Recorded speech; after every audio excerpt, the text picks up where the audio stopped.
देश में जातीय जनगणना पर छिड़ी बहस के बीच उत्तर प्रदेश में कहार जाति को ओबीसी यानी अन्य पिछड़ा वर्ग से हटाकर एससी एसटी की लिस्ट में शामिल किए जाने की मांग को लेकर इलाहाबाद हाईकोर्ट में एक याचिका दाखिल की गई है। इलाहाबाद हाईकोर्ट ने इस याचिका पर सुनवाई करते हुए केंद्र और उत्तर प्रदेश सरकार से जवाब तलब कर लिया है। 4 हफ्ते में जवाब दाखिल करना होगा। हमारे साथ याचिकाकर्ता के अधिवक्ता राकेश कुमार गुप्ता जी हैं, इनसे बात करते हैं कि क्या पूरा मामला है, किस बात को लेकर याचिका दाखिल की गई है। देखिए, ऐसा है कि कहार की एंट्री जो है उत्तर प्रदेश के ओबीसी में अदर बैकवर्ड क्लासेज में सीरियल नंबर 4 पे है। ये सेंट्रल लिस्ट में भी है और स्टेट के भी लिस्ट में है। अब उसमें प्रॉब्लम क्या है कि 1881 की जनगणना, 1891 की जनगणना और उसके बाद 1931 हर जनगणना में जो कहार है वो एक ऑक्यूपेशनल कास्ट है, न कि ट्रेडिशनल कास्ट है। और उस कहार के भीतर 11 जनजातियां यानी ट्राइब्स हैं जिनका पेशा जो है वो ऑक्यूपेशन है कहार का, न कि उनकी जाति है। उनमें से कई ट्राइब्स ऑलरेडी शेड्यूल्ड कास्ट या शेड्यूल्ड ट्राइब के रूप में नोटिफाइड हैं प्रेसिडेंशियल लिस्ट के भीतर। अब जब वो सर्टिफिकेट बनवाने जाते हैं, जैसे धुरिया सर्टिफिकेट बनवाने गए या गोंड सर्टिफिकेट बनवाने गए, तो उनसे ये कहा जाता है कि आप कहार हैं, इस नाते आपका नहीं बनाया जाएगा। उसका एकमात्र कारण है कि कहार नाम से ओबीसी में एक एंट्री, जबकि उनको उनकी डिमांड यह है कि उनको उनकी मूल जो जनजाति की पहचान है उसके साथ आइडेंटिफाई करके उनका जो भी हक है, जेन्युइन हक है, वो उनको दिया जाए। मतलब आपका ये कहना है कि कहार कोई जाति नहीं है, बल्कि कहार जो है वो पेशा है और तमाम जनजातियां ऐसी हैं जो इस पेशे से जुड़ी हुई हैं।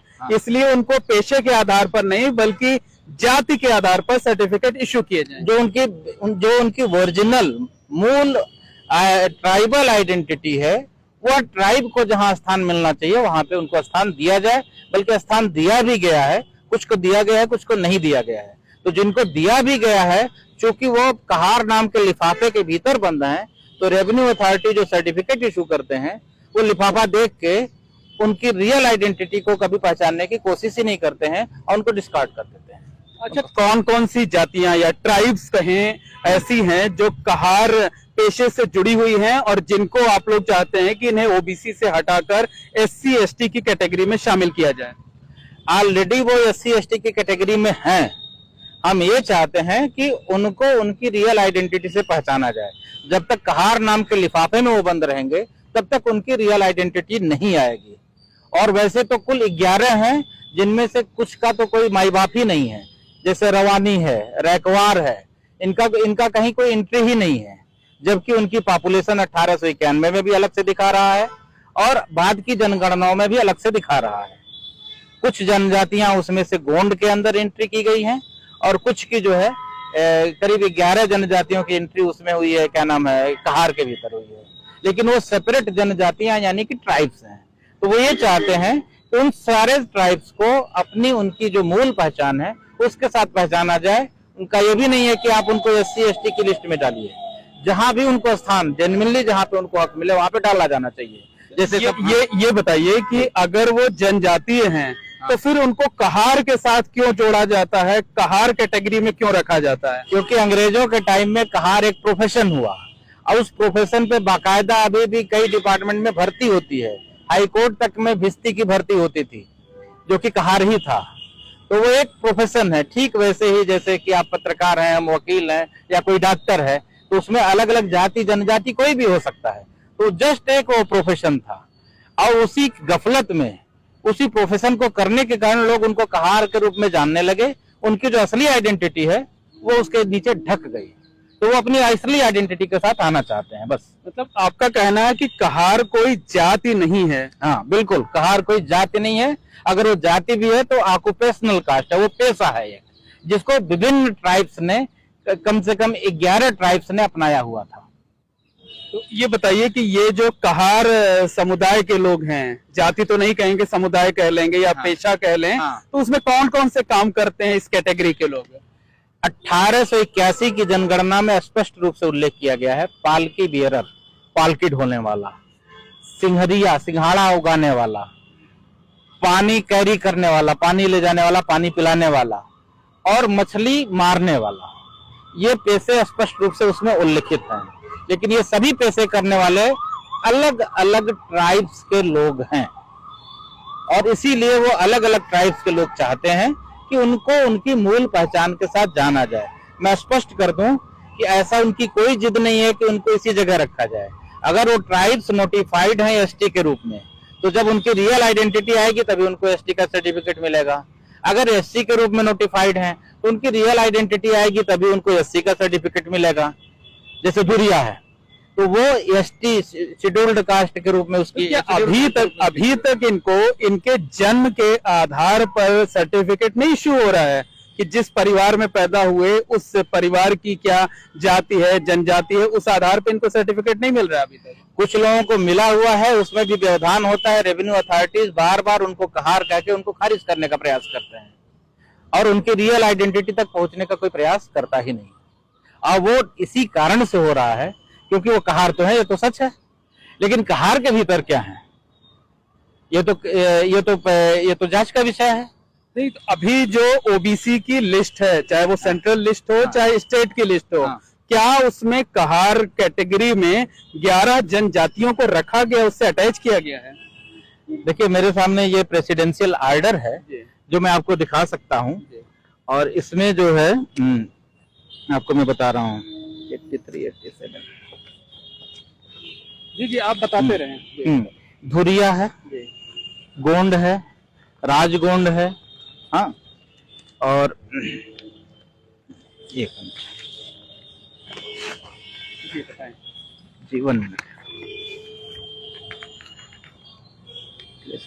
बताइए, आप ऐसे बता दीजिए। हाँ, इसमें एसटी के रूप में ये लोग नोटिफाइड हैं। और आज हाईकोर्ट में जब सुनवाई हुई तो क्या कुछ हुआ हाईकोर्ट में?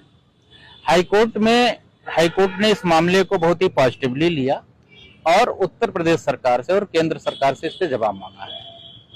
कितने दिनों में जवाब दाखिल करना होगा? आपको कब जवाब दाखिल करना होगा? अगले से के भीतर जवाब दाखिल करना है, उसके बाद हमें करना है और 15 अक्टूबर को यह केस लगा हुआ है। किस कोर्ट में आज सुनवाई हुई? ये कोर्ट नंबर 29 में सुनवाई हुई है। Honourable mister justice MC Tripathi की कोर्ट थी और honourable mister justice Prashant Kumar की कोर्ट। क्या स्टेट या सेंट्रल की तरफ से कुछ कहा गया या कि सीधे जवाब दाखिल किया जाएगा? उनकी ओर से अभी कोई आर्गुमेंट ऐसा नहीं हुआ और न कोई अपोज ऐसे किया गया। लोग उपस्थित थे और जवाब दाखिल करने के लिए उन्होंने कहा है। तो धन्यवाद। ये है राकेश गुप्ता जी जो कि याचिकाकर्ता के अधिवक्ता हैं। इनका कहना है कि जो कहार है वो कोई जाति नहीं है बल्कि एक पेशा है, प्रोफेशन है और इस पेशे को 11 जनजातियों के लोग करते हैं। अक्सर उन्हें कास्ट सर्टिफिकेट पाने में दिक्कतों का सामना करना पड़ता है, इसलिए ये चाहते हैं कि इन्हें ओबीसी की लिस्ट से हटाकर जो भी जगह इनके लिए निर्धारित है उसमें जगह दी जाए। बहरहाल इस पूरे मामले में इलाहाबाद हाई कोर्ट में अब 15 अक्टूबर को सुनवाई होगी। जी बताइए, क्या पूरा मामला था, क्या हुआ आज कोर्ट में? देखिए मामला ये था कि धुरिया जनजाति संस्थान की ओर से उसके अध्यक्ष रामावत प्रसाद गोंड जी ने एक पिटीशन फाइल किया जिसमें ये कहा गया कि कहार की जो एंट्री है, कहार जाति की यूपी की ओबीसी लिस्ट में, जो सेंट्रल लिस्ट में 4 नंबर पे है और यूपी सरकार वाली लिस्ट में भी 4 नंबर पे है, उस एंट्री को डिलीट करने की बात की, क्योंकि कहार अपने आप में कोई जाति नहीं है बल्कि वो एक प्रोफेशनल कास्ट है जो कि एक अम्ब्रेला बनाता है जिसके भीतर धुरिया, गोड़िया, बाथम, सिंघड़िया, कई सारी दसियों जनजातियां, उसमें 11 जनजातियां यानी ट्राइब्स आते हैं जो अलग से नोटिफाइड हैं शेड्यूल्ड ट्राइब के रूप में और शेड्यूल्ड कास्ट के रूप में प्रेसिडेंशियल आर्डर्स में। अब हो ये रहा है कि चूंकि वो उनकी पहचान कहार के भी रूप में है प्रोफेशनल कास्ट के कारण से, तो उनको जो रेवेन्यू अथॉरिटीज हैं वो जो है एससी या एसटी का सर्टिफिकेट नहीं जारी करती हैं। जैसे धुरिया को वो कह देंगे तुम कहार हो, जैसे और भी इसी तरह से खरबार को और तमाम को वो कह देंगे कि तुम कहार हो, क्योंकि कहार भी उनकी आइडेंटिटी है, लेकिन उनकी जो रियल आइडेंटिटी है वो उनकी अपनी जनजाति है, अपना ट्राइब है। इसमें रिक्वेस्ट ये किया गया कि कहार की एंट्री खत्म किया जाए ओबीसी से। दूसरी बात कि कहार अम्ब्रेला के भीतर जितने भी वो हैं जनजातियां, ट्राइब्स हैं, उनको उनकी रियल आइडेंटिटी के साथ आइडेंटिफाई करके जहां भी उनको स्थान देना हो वहां पे स्थान दिया जाए। इस पे कोर्ट ने बहुत ही पॉजिटिव अपना रुख दिखाया है और राज्य सरकार से और केंद्र सरकार दोनों से जवाब मांगा गया है। फिर मुझे को उसके रिजमाइंडर का मौका मिलेगा। 15 अक्टूबर को ये केस फिर से लगा है। यह जो है कोर्ट नंबर 29 में माननीय न्यायमूर्ति श्री MC त्रिपाठी और माननीय न्यायमूर्ति प्रशांत कुमार जी की बेंच से ये सुनवाई हुई है DB में।